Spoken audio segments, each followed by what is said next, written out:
Bible píše, nastal souboj mezi anděli. Ty anděle, kteří se dali na stranu tohohle anděla, tohoto Luciela, byli svrženi do našeho vesmíru. Oni byli svrženi do našeho vesmíru. Takže nacházíme se na místě, kde je 1/3 andělů a kde je i ten Luciel, neboli takzvaný Satan a ďábel. On tady vládne, působí tady veškerý zlo, lidi se nenávidí, vraždí, dělají války, protože jsou pod nadvládou tohohle anděla. Ale v lidech vládne ještě jedna okolnost, a to je hřích. První lidi zřešili, neposlechli Boží příkaz a propadli hříchu. Co je teda hřích? Já jsem slyšel, že hřích je oddělení od Boha. Lidi už nemůžou komunikovat se zvířatama, jak to komunikovali kdysi, že hřích nás odděluje absolutně od svatých věcí. Takže hřích je něco jako rakovina, je to tak?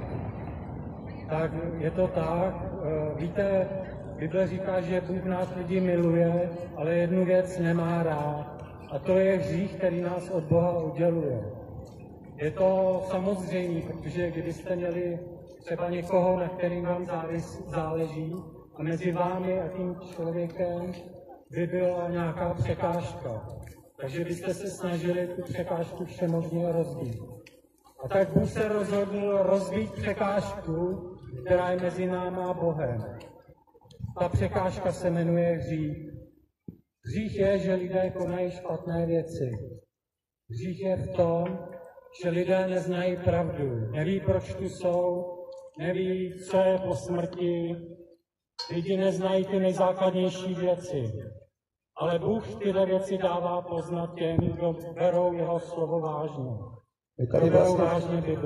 My tady vlastně nabízíme Bible, kde Bibli vlastně o tom se píše. Protože Bible, tam je vysvětleno vše lidi.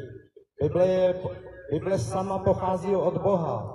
On si k tomu použil lidi, aby napsali Bibli. A ta Bible předpovídá dokonce i dnes. A navíc ještě, my tady nabízíme ty Bible, aby člověk měl první, jak bych to řekl, vlaštovku. Je to takový dopis od Boha, je to takový zamilovaný dopis. A člověk, který přijde k Bohu, tak postupně ho poznává skrze Bible, že Bůh tak miluje člověka, že dává svého syna, aby se tady narodil jako člověk, protože Ježíš měl předlidskou existenci. V duchovním světě, my si to nedokážeme vůbec představit, ten duchovní svět. Ale ten duchovní svět existuje a je ještě větší, kde je Bůh, ještě je větší než všechny ty galaxie, než všechny ten vesmír. Protože ještě jednu věc řeknu. Uvěřit, to je dar, to je milost. Takže moje otázka je, proč je tady to zlo tady na zemi? Proč je takový rozdělení tady? Takže zaprvé vládne tady hřích v lidech, jejich oddělenost od Boha. A za druhé tady vládne ten padlý anděl, neboli Satan, neboli ďábel. Ale Ježíš nad ním zvítězil na kříži ve chvíli, kdy ďábel způsobil, že lidi Ježíši ukřižovali. Víte, zatím byl tenhle anděl. Za smrti Ježíše stál tenhle anděl. A on byl v té chvíli usvědčený jako vrah. Ale Bůh zvítězil. Bůh zvítězil na kříži.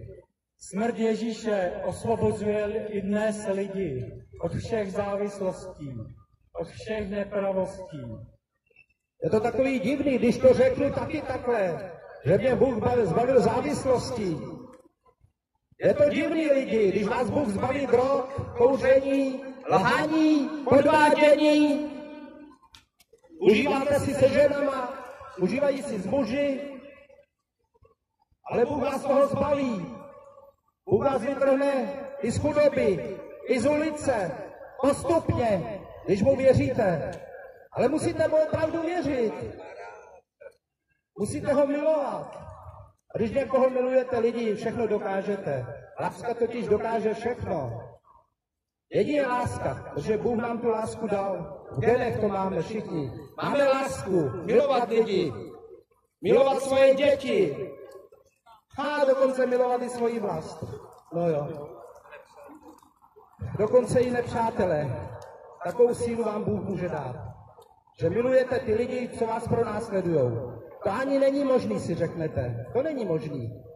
On mě tady někdo mlátí v práci, pomlouvá mě, já ho ještě za to mám být rád. Samozřejmě předtím bych ho skopal do klubíčka takového člověka. Jo. Měl jsem takový vždycky nutkání každýho zmlátit, když se mi nelíbil. Ale Bůh mě toho zbavil. Takže moje otázka je, Radku, z čeho tě Bůh vysvobodil? Tak je to otázka taková, je jednoznačná. Ano, Bůh mě vysvobodil mě z moci hříchu, z moci smrti, vysvobodil mě od prázdných myšlenek a filozofování. Ano, přivedl mě k sobě a bylo to skrze jeho lásku. Bůh mě dal poznat svoji lásku, když jsem uvěřil před 23 let to bylo, na zpátek. A bylo to tak, že jsem ležel a něco mě probudilo. Víte, co to bylo? Nekonečná láska. Nekonečná láska mě probudila. Já jsem řekl, Ježíš, je to od tebe. Je to nekonečný. Nemám kapacitu to přijmout. Dej to poznat každému člověku tady na zemi. A Bůh si přeje, aby lidé poznali jeho lásku. A víte, lidi, když ji poznáte, tak se do ní zamilujete.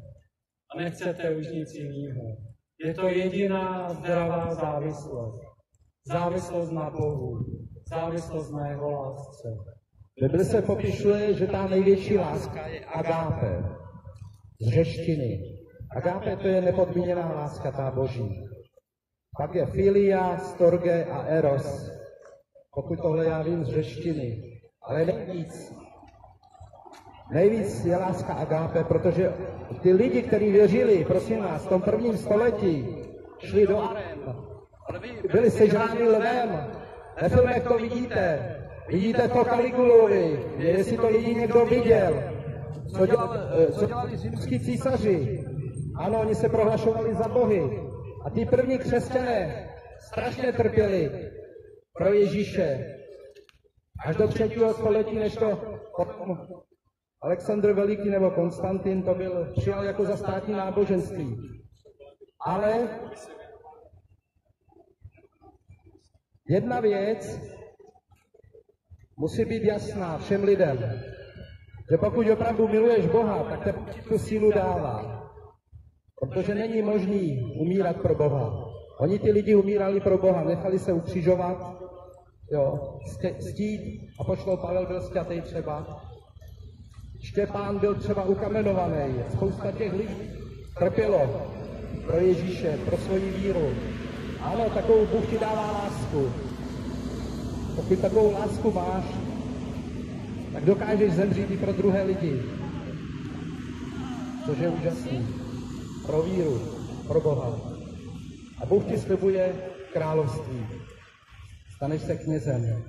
Já bych chtěl dodat, že Ježíš za vás zemřel. Že on stál z mrtvých za vás, aby vám dal věčný život. Aby vás obdaroval tím, čím vás žádný jiný člověk obdarovat nemůže.